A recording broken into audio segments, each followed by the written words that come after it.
Welcome to this video on area and perimeters of plane figures. In this video we're going to focus on triangles and we're going to look into some of the derivations for area and perimeter. So first let's define what an area is. So an area is defined by it's a measure of surface enclosed by a boundary. So let's this be the boundary. So if you want to measure, so it's a measure of surface enclosed by boundary, and that's your area. And your perimeter is given by the length of the boundary.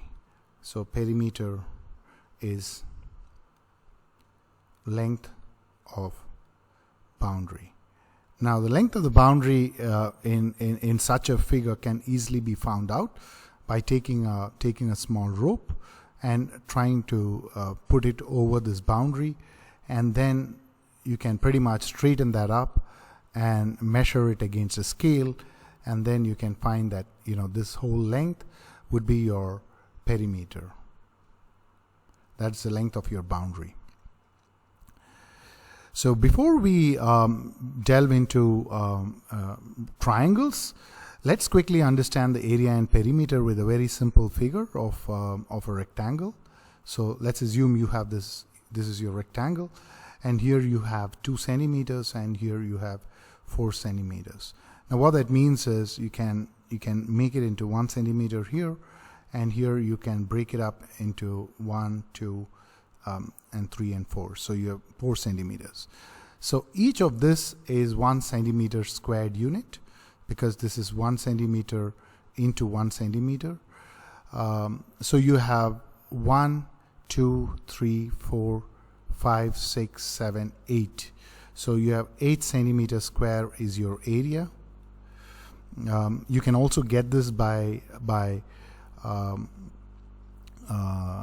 multiplying your if you call this as B and you call this as H, so you can also say area is B into H, and that is nothing but 4 centimeters into 2 centimeters, and that's 8 centimeters square. So you can also think like that. Now moving on to another shape, which is a parallelogram, an extension of rectangle. Here you have a parallelogram just below the rectangle, and in this figure, if you want to find the area of the parallelogram, you can do that by some smart rearrangement. So I can take this triangle out of this parallelogram, and I can attach it over here, and that gives me a rectangle which is exactly same as above. Right, so both the parallelogram and rectangle have the same height. You can see that this height is same, and this length of the base is same. So if you have such a parallelogram which is same as rectangle, whose base and height are same, then the area would be same, because if you cut one part of the parallelogram and put it onto the other side, you will have the same rectangle. So from this you know that area of a parallelogram is also same as rectangle, which is B into H. Now moving on to now the next figure, which is a triangle. So you have a triangle with base B and height H. Now if you want to find this area of the triangle, we can do a little bit of manipulation. We can copy this triangle. So now we have 2 triangles, and I flip this triangle, and then I take this triangle and I fit it back into this figure.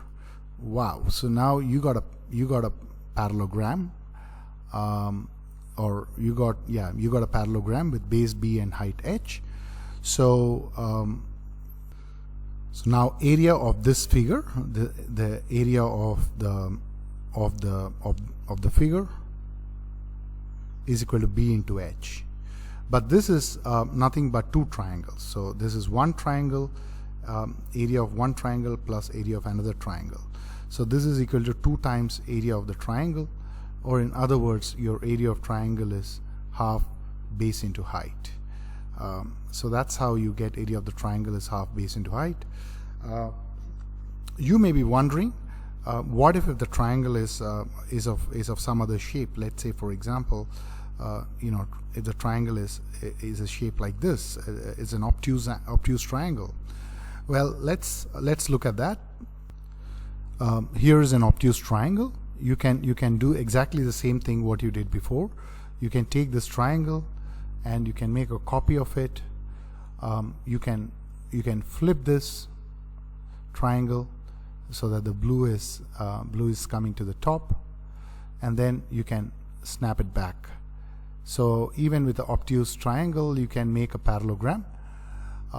And once you make the parallelogram, you might be wondering, hey, why is this edge outside? Yeah, you can even pull this edge inside, and the height is going to be the same.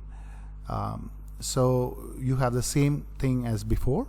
All you did is you skewed it. Instead of right, you skewed this to the left, and here also the area would be base half of, or area would be b into h.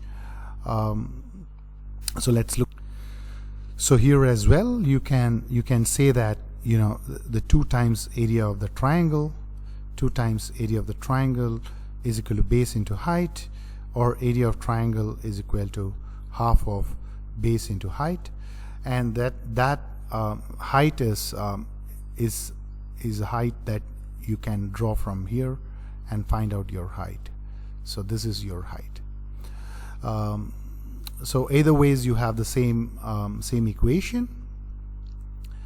An alternative way in which you can find out an area of a triangle if you know the 3 sides of a triangle.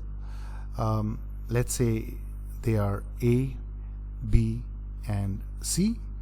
So if you know the sides of the triangles are A, B, and C, an alternative way to find the area is using herons formulae. And the way you do that is by finding the average length of all the sides and call it as S, is nothing but A plus B plus C by 2. So let's give some numbers here. Let's say A is 5 centimeters, B is also 5 centimeters, and C is let's say 10 centimeters, or it doesn't look like 10 centimeters, so let's call it 8 centimeters, right? So your S would be equal to 5 plus 8 by 2, that is 9. And then your area would be equal to square root of S into S minus A S into S minus A into S minus B into S minus C. Substituting in this will be equal to square root of 9 into 9 minus 5 into 9 minus 5 into 9 minus 8, and that would be square root of 9 into 4 into 4 into 1, and you would get that as 3 into 4, that's equal to 12 centimeters square. So that would be the area of this triangle. In the next video, we will look into take this two basic formulae and try to apply it in various different types of triangle. So see you in the next one. Bye.